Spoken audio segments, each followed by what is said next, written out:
¿Qué será de la palabra? ¿Qué será del mundo sin la poesía? Renunciar al mundo para oír nuestra propia voz. Los tambores de la moda y la confusión acallan la música de la poesía. ¿Qué será de la palabra? ¿Qué será del mundo sin la belleza? A mí ese mundo me aterra.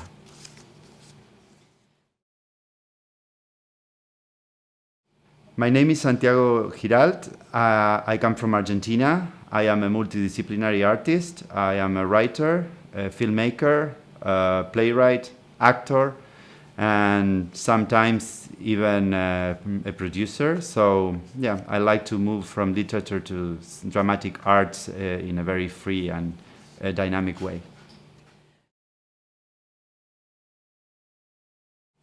The best thing about being a writer in Argentina is that it's such a vivid country and there's so many things going on at the same time that it's really hard to run out of materials because even going out on the street and seeing the way people act on the street is already inspiring. And also we have a big story of as any nation I think might have, a big story of political secrets. And I think the political mysteries are always also a good source of inspiration because the questions about identity and political issues generally are so broad and so deep that they really wake up my imagination and I even have to say that as a writer and in my books is where I'm the most political. In my movies I'm more interested in character and in the exploration of characters, but in literature I really like to explore the political nuances of my country.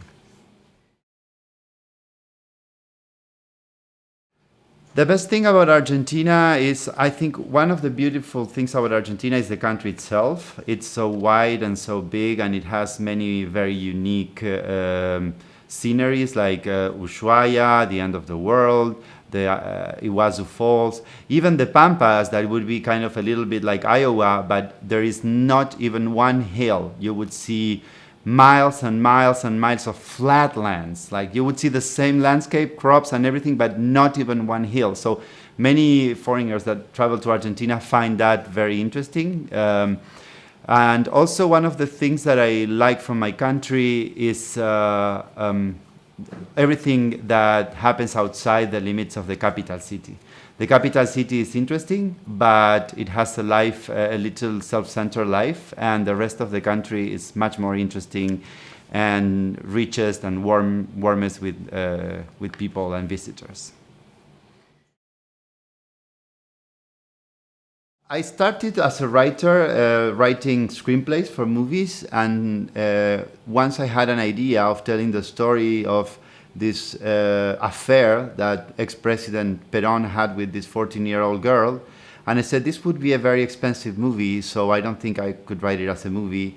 I will write it as a novel. But then it took me a year to find the voice of this book because I wanted it to be unique. So one day I decided it would be told by the 14-year-old girl, and I also mixed the real life story with Alice in Wonderland, kind of like how this girl who's afraid of growing up then becomes the wife or the official lover for this 60-year-old man. So when I found the voice and when I could intersect those two ideas, I wrote it kind of pretty quickly. And I think the most, for me, the most attractive part of my writing as novels is the humor. I include a lot of humor, and I have a lot of fun being many different people and also putting a lot of thought processes for my characters in the page, which is something that is forbidden in film unless you do a voiceover. So I really like the depth that you can go into your character's thought in writing. I always say that every society produces lawyers, produces doctors, and every society produces artists. And when I try to explain to myself even what's the use of an artist, what's the public duty of an artist, and I think we are the living memories of societies in a particular time and place. And even if it's hard sometimes to accept that we work for posterity and for after we are dead, I think if, as you can analyze an old trial by reading documents from the judges or the system, the judicial system, you can also find a way that people lived in a society. For example, when I read The Tale of Genji by Murasaki Shikibu, I could kind of understand the idiosyncrasy of Japan in the Heian period, and it was like, if she wouldn't have had the courage and the time and the space to write such a beautiful description of the life back then, we wouldn't have the fragment of that memory, the fragment of that time. So I really think there is even if it doesn't sound useful in the way as could be a surgeon's job, I think it is a piece of memory for posterity, and I think that's fundamental for the evolution of humankind.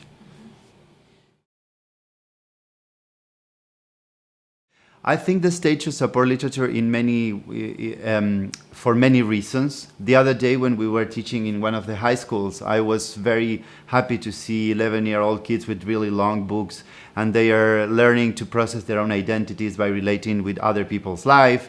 It develops empathy. I also once worked with a psychologist for kids in Argentina, because I was telling them that sometimes I feel theater develops more capacities than for example, algebra sometimes, because they have to, first, you have to text comprehension, then you have, you develop empathy if you have to play a character, then you also have to analyze the whole text and your role in the text, which is not the same as understanding the whole text. Then if you have to act, it develops your memory because you have to memorize words. Then you have to put your body to actions and feelings that are not yours. So I really feel that art has a lot of input to develop humans' full potential, and I think that's something that should be important for the government. So in a way, I think publishing houses, schools should have like many ways, like getting. I don't know how it is here, but in Argentina it is it's not that easy. For the books are expensive, so some kids would love to read, but there's not enough public libraries. Or even when I was a kid, there used to be these wagons with books going from town to town. Even that idea that was beautiful is kind of lost. So I really think there's many ways, and they are not big expensive things like a political campaign to really push literature into schools and into people's lives. One book that has really influenced me, I read it when I was 14. It's called Boquitas Pintadas. In English, it's been translated as a Heartbreak Tango by Manuel Puig.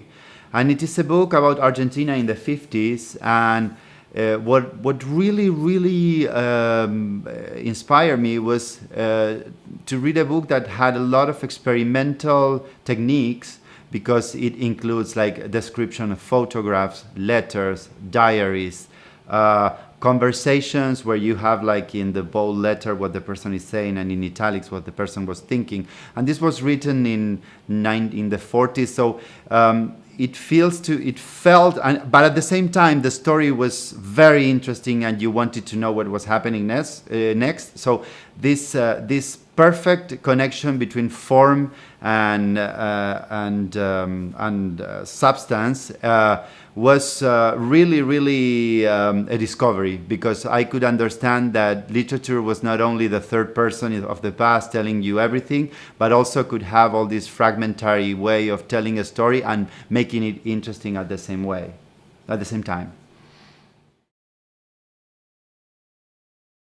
The work I've been doing here, it's a new novel that I'm writing, that it's my most ambitious project up to date. It's a story that it's told from the future. It's 2075, but it goes back to centuries. It starts in 1875. And it's the story of a family that kind of turns around the world, like the few generations go around the world twice.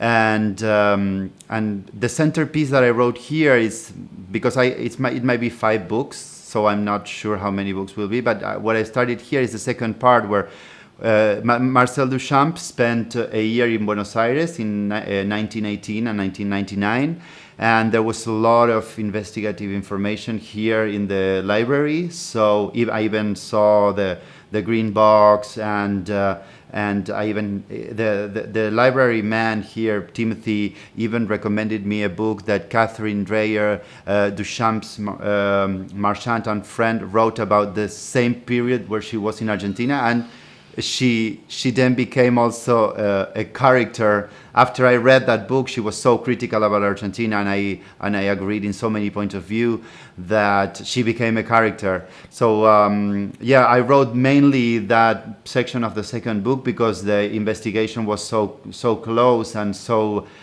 interesting that it really inspired me to just start from the second part. So maybe even if it will be published first, and then you will know what happened before that. And the thing about being surrounded with so many brilliant and beautiful people is that I call it, in general, when this happens, I call it cross-pollination.